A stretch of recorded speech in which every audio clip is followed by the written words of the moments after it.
अगर इतना पैसा इन्होंने जब छोटे छोटे बच्चे गुल्लक के माध्यम से आपदा राहत में दे रहे थे, जितना जितना 15-15 करोड़ से ज्यादा अगर आपने आपदा राहत में दिया होता, आपदा राहत में राशि लाई होती तो जनता आपको मानती, तो जनता भी आपकी इज्जत करती।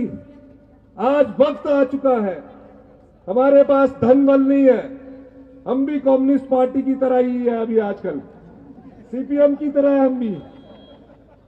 ये बेचारे लाल सलाम करते करते उमड़ के आखिरी पड़ाव में पहुंच गए। हमारे पास धन बल नहीं है, हमारे पास आपका बल है। मैं हिमाचल की जनता से, आज मैं हिमाचल की जनता से, शिमला की राजधानी से आपसे प्रार्थना करना चाहता हूं। 75 साल से हमारे एक वोट मिला है, उस वोट को कांग्रेस पार्टी की नीतियों द्वारा आप लोगों को दिया गया। आजादी से पहले 600 साल हम गुलाम रहे, हमारे पास कोई वोट का अधिकार नहीं था। यह वोट ही आपकी ताकत है जो हमको आपके सामने लाती है। इस वोट के दम से हम विधायक बनते हैं, मंत्री बनते हैं, मुख्यमंत्री बनते हैं। कोई भी पार्टी हो, अगर हम गलती करें हमें सजा दीजिए, लेकिन भारतीय जनता पार्टी ने हिमाचल प्रदेश की देव संस्कृति को खराब करने का कार्य किया है। इस कार्य में को खराब करके जो उन्होंने लोकतंत्र की हत्या की है और आपके वोट को खरीदने की कोशिश की है। 1 जून को जब आप वोट डालने जाइए तो ये मत देखिए कि हम कांग्रेस पार्टी की विधायक प्रतिनिधि, कांग्रेस पार्टी के सांसदों और विधायकों को वोट डाल रहे हैं।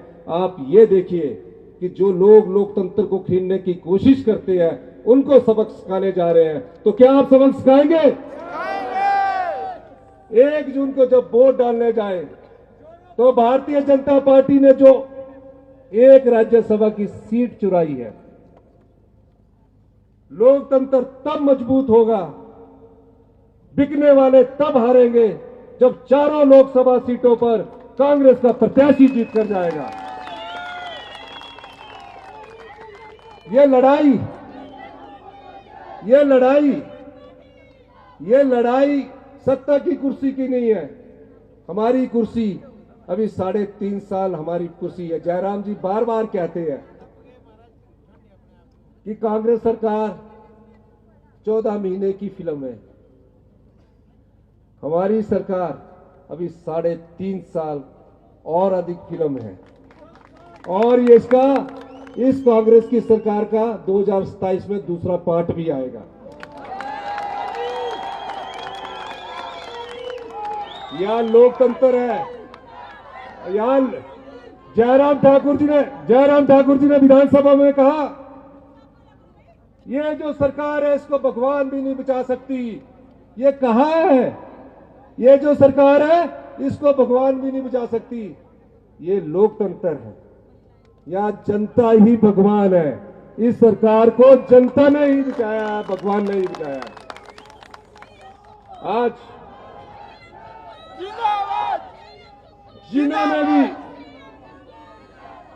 जिन्होंने भी इंक्वायरी आगे बढ़ रही है, कई तथ्य सामने आ रहे हैं। ये लड़ाई भू माफिया के खिलाफ से हमारे ब्लॉक के अध्यक्ष, डिस्ट्रिक्ट के अध्यक्ष और सभी कर्मठ कार्यकर्ता हैं, आप सबका हम दिल की गहराइयों से बहुत बहुत आभार व्यक्त करते हैं जो आपने इस रैली में शामिल होकर लोगों का उत्साह बढ़ाया है। हमारे विनोद सुल्तानवीर जी जो हमारा यहाँ का बहुत ही सशक्त कैंडिडेट है, मैं बधाई देना चाहती हूँ विनोद सुल्तानपुरी जी को कि पार्टी ने आपको एक बहुत बड़ी जिम्मेदारी दी है। जैसा अभी आपने अपने भाषण में कहा कि आप यहाँ के जो मुद्दे हैं उनको केंद्र के समक्ष उठाकर उन मुद्दों को की आवाज केंद्र सरकार में रखेंगे, ऐसी हम आपसे अपेक्षा करते हैं। और जैसा आपके स्वर्गीय पिताजी ने भी बहुत लंबे अरसे तक वो एमपी रहे, उन्होंने यहाँ का नेतृत्व किया, उन्हीं के पद चिन्हों पर चलकर आप भी उनको इस इलाके को यहाँ से नेतृत्व देंगे और केंद्र में जाकर हमारी आवाज को उठाएंगे। हमें खुशी है कि इस बार बहुत युवा नेता को पार्टी ने चुनकर आपके बीच में भेजा है। मुझे उम्मीद है कि जितने भी हमारे पार्टी के कार्यकर्ता आए हैं, जितने भी डिस्ट्रिक्ट के, ब्लॉक के, बूथ लेवल के सभी कार्यकर्ता, मुझे आपसे पूर्ण विश्वास है कि जिस तरीके का जोश आपने आज यहाँ दिखाया, उसी तरह से अब आप बूथ स्तर पर जाकर काम करेंगे, अपने जोन लेवल पर जाकर काम करेंगे, आप पार्टी को मजबूती देंगे।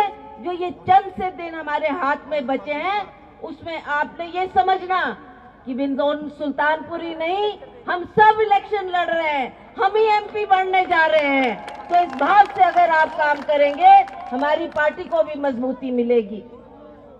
यहाँ पर माननीय मुख्यमंत्री जी बैठे हैं, मैं इनका बहुत बहुत आभार व्यक्त करती हूँ कि इन्होंने ये 15 महीने के अंदर अंदर जो अद्भुत कार्य करके दिखाया है, वो एक हमारे लिए मिसाल है कि इतने छोटे समय में आपने बहुत निर्णायक फैसले लिए हैं।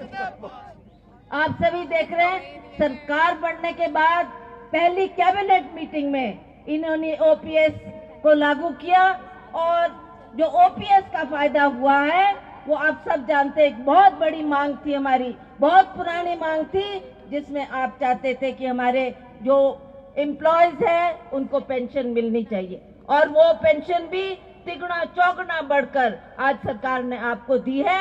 मैं आपको एक बात बताना चाहती हूँ, हमने राजस्थान में भी जब हमारी सरकार थी, हमने ओपीएस वहां भी लागू किया था। जैसे ही बीजेपी की सरकार वहां आई, उन्होंने उस ओपीएस को वापस लिया। तो ये एक आप इस बात का ध्यान रखेंगे कि कौन हमारा हितैषी है, कौन सी सरकार हमारे हित में काम करने जा रही है और उन्होंने क्या क्या काम किया है। दूसरी बात जो हमने महिलाओं को 1500 रुपए देने की बात की थी। हम भी जब जनसभा में जाते थे, लोगों के बीच जाते थे, तो महिलाओं का एक ही प्रश्न होता था, कब मिलेंगे हमको वो 1500 रुपए। मुझे आपको बताना है कि हमने वो 1500 के लिए वो धनराशि सरकार ने रखी थी और तुरंत हम उसको देने जा रहे थे। पर बीच में जो ये आपदा आई, ये आपदा की घड़ी आई, जिसकी वजह से हमें वो पैसा डाइवर्ट करके लोगों की आपदा के वक्त में उनके साथ खड़े होकर उनके मकान बनाने के लिए, उनकी भूमि के लिए, उनकी आर्थिक तौर से मदद करने के लिए सरकार ने वो पैसा वहां लगाया। अब जैसे ही वो आपदा का काम खत्म हुआ, अब हम उस पैसे को तुरंत से तुरंत हर महिला के खाते में वो 1500 रुपए देंगे। दूसरा हुए जो एक किसान के बेटा होने के नाते अपना पूरा का पूरा पैसा उन्होंने सरकार को डाल दिया, 51 लाख रुपए, और अपने पास कोई पैसा नहीं रखा। इस तरह के हमारे माननीय मुख्यमंत्री जी से प्रेरणा लेते हुए आदरणीय हमारी अध्यक्षा रानी प्रतिभा सिंह जी, इनसे प्रतिज्ञा से लेते हुए, इनसे आशीर्वाद लेते हुए, आगे बढ़ते हुए मैं आपके सामने कुछ बातें रखना चाहता हूं। मैं इनसे कई चीजें सीखता हूं और मेरे पूज्य पिताजी जिन्होंने इस पार्लियामेंट चुनाव क्षेत्र का सेवा की, उनसे मैं प्रेरणा लेता हूं।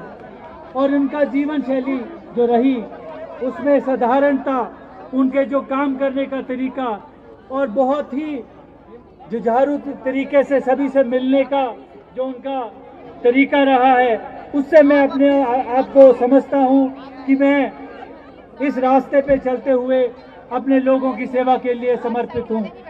आज मैं आपके सामने उस दिन को याद करता हूं जिस दिन इस प्रदेश के ऊपर त्रासदी आई। इस प्रदेश के ऊपर जब त्रासदी आई तो हमारे जो अभी सांसद जी हैं वो चुप्पी साधे बैठे रहे। जब हमारे सेब के ऊपर इंपोर्ट की ड्यूटी लगी तो हमारे मोदी जी ने कहा कि मैं आपकी इसमें मदद करूंगा, पर हमारे सांसद जी फिर भी चुप्पी साधे रहे। राष्ट्रीय उच्च मार्ग जब हमारा बन रहा था उसमें जो डीपीआर बनाई गई, उसमें उनकी तरफ से जो संशोधन होना चाहिए था, उस संशोधन के ऊपर उन्होंने ध्यान नहीं दिया। इस वजह से 5 लोगों की जान गई। जब उसमें हमने प्रश्न विधानसभा में उठाया तो उसमें हमें यह बताया गया कि डीपीआर नहीं है।